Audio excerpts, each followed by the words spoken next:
Miya-miya, nalaman niyang tutulog pa pala ang kanyang anak. Pinuntahan niya sa kwarto. Kumatok, kumatok, kumatok ng kumatok. Siya na ang nagbukas ng pinto. Sinipa, at sinipa niya si Jen. Sinampal, sinampal, at sinampal. Galit na umalis ang nanay. Habang si Jeff ay tuwang-tuwa dahil nakalusot siya sa kanyang nanay. Tumalon, tumalon, tumalon, tumalon. Kinuha niya ang kanyang gamit.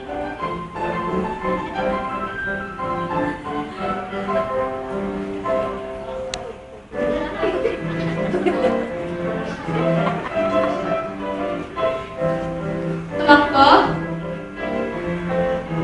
Tumakbo na tumakbo si Jeff. Habang nakita niya ang kanyang tropa.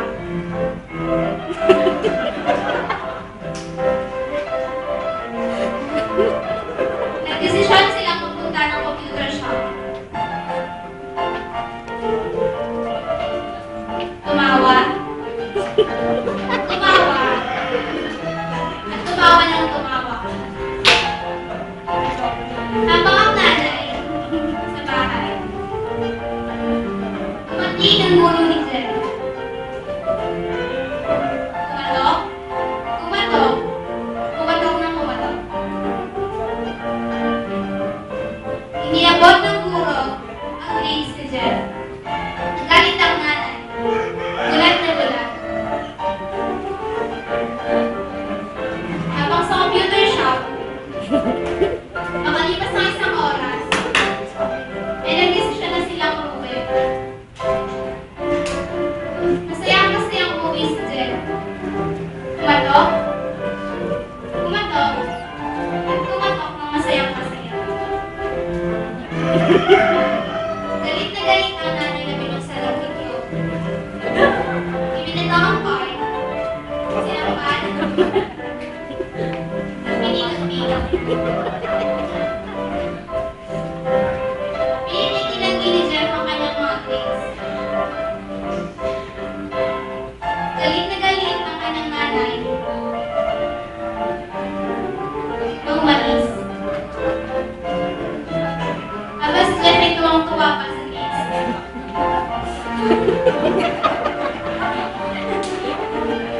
Napag-isip-isip niya, makapag-inuman sa kanyang tropa para i-celebrate ang grades niya.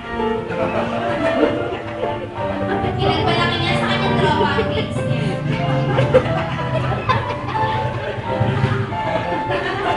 Nag-inuman na sila. Tumagay, tumagay, hanggang sa malising. Hilong-hilong, hilong-hilong tumayo si Jeff. Pauwi ng kanyang bahay. Kumatok,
Pinapasok ng nanay ang dalawa.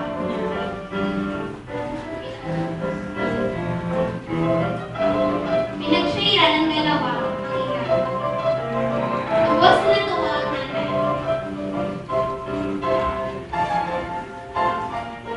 Umalis na ang dalawa. Habang ang ina naman ay tuwang-tuwa. Makalipas ng 5 oras, nagising na si Jeff.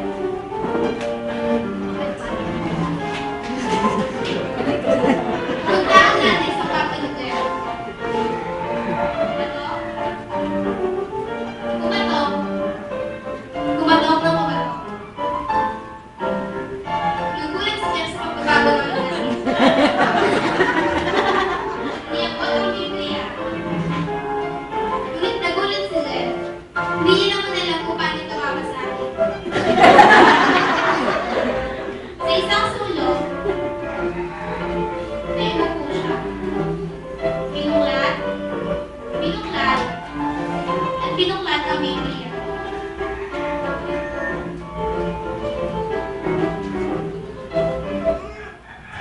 Buksan niya ang Biblia.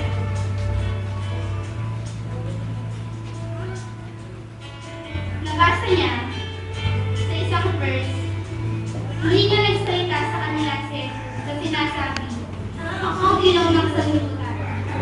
Ang lahat sa akin ay hindi lalakad sa aking ilaw. Hindi magkakaroon ng ilaw ng kabuhayan. Doon nagsisi si Jeff. Sa kabila ng mga nagagawa niya, nabalot ng kadiliman ng buhay niya. Puro kalokohan ang kanyang mga ginagawa. Kung ano-ano pa.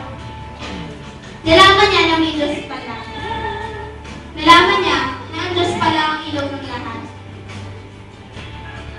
Diyos ka pala ang makakakain at makakasahan mo. Na sa kabila ng mga kalokohan ginagawa niya, sa mga kasalanan niya, andyan ang Diyos na mahal siya. Andyan ang Diyos na pinapatawad siya. At andyan ang Panginoon na patuloy na nagmamahal sa kanya. Napag-isip-isip niya na magbago. Napag-isip-isip niya na sumamba sa Panginoon. At higit sa lahat, napag-isip-isip niya na magpagaling sa Panginoon. Humingi siya ng kapatawaran sa kanyang Diyos.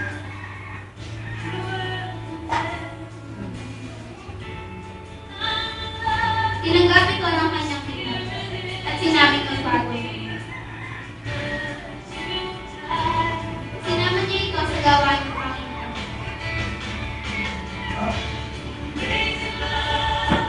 Tinatanggap ni Pastora at ni Sister ng dalawa.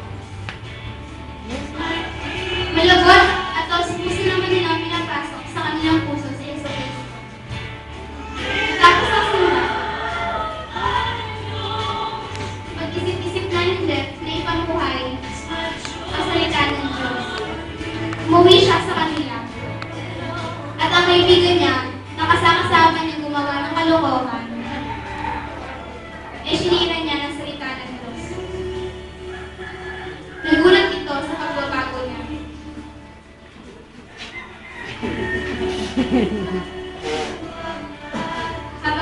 Habang ang kanyang nanay, pinagsiran din ang kanyang chismosa kapitbahay.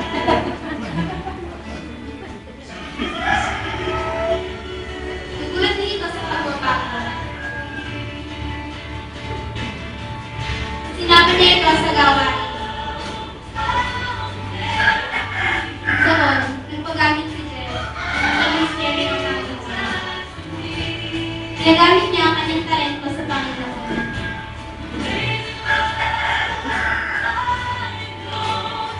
In-offer ni Jeff ang best niya sa Diyos at dakila sa lahat. Sa Diyos na makapangyarihan